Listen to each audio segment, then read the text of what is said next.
What's up everyone, it's Mark from Silence Tech, and don't look at me like that. I know, I'm sorry there's been no upload.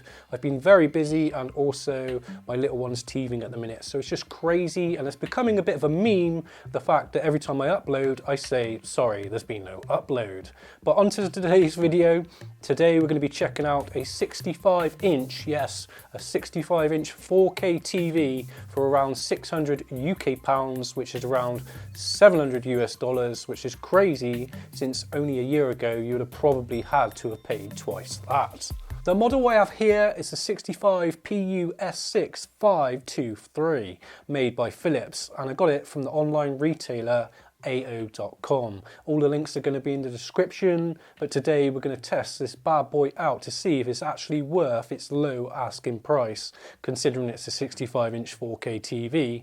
That said, I'm not expecting it to blow me away at that price. Once I set the TV up, which consisted of fitting 2 feet on the bottom of it and setting up my Wi-Fi connection, I sat back a little disappointed by the picture this TV displayed. All hope wasn't completely lost though, once I calibrated the TV. Before you watch any content, turn eco mode off completely. Noise reduction was also extremely aggressive, so I turned that off as well. Every type of content I watched, Netflix, Amazon, PS4 or my Sky, appeared way over sharpened at its stock settings, even in standard HD. Adjusting the sharpness and several other settings really brought this TV to life. Eventually, after a fair amount of work, I had a picture that I was extremely happy with for the money. The blacks are quite impressive. The screen manages to also retain a bright, vivid image without affecting the deep blacks. I was surprised considering there isn't any kind of local dimming on this set.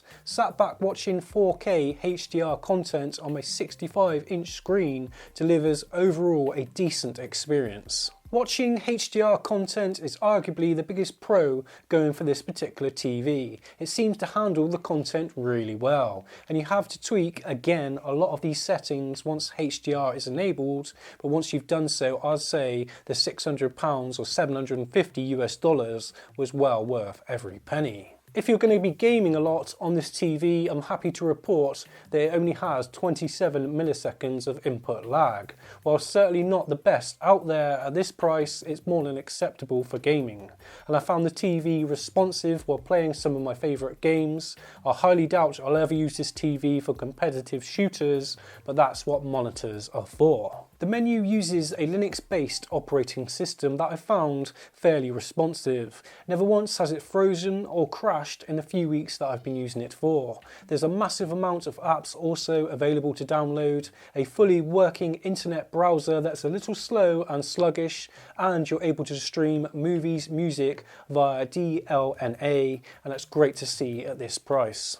Checking out the back of this TV, there's 3 HDMI ports, a USB port, plus old school connections so you can connect up some of your old consoles if you have them lying around, which was a nice touch. The audio quality of the speakers isn't actually that bad. The TV is quite deep, so I gather Philips installed some hefty speakers. They still don't cut it for anyone actually interested in decent audio from their home entertainment setup, but I was surprised at how decent they sound. Lastly, taking an overall look at the build quality is pretty standard as you'd expect at this price, although nothing is of concern. The bezels are quite large for a modern TV, finished in a silver matte plastic. So that about wraps up the video, guys. I'm really impressed with this TV. It's great to see that now people on a budget are actually going to be able to afford 4K TVs. I know the 65-inch one is still quite expensive, but you can get the 55-inch, which is a great price, and there's going to be more and more 4K TVs in people's houses now. So hopefully we'll get more 4K content. So anyway, guys, my name's Mark from Silence Tech. I'll see you real soon. Goodbye.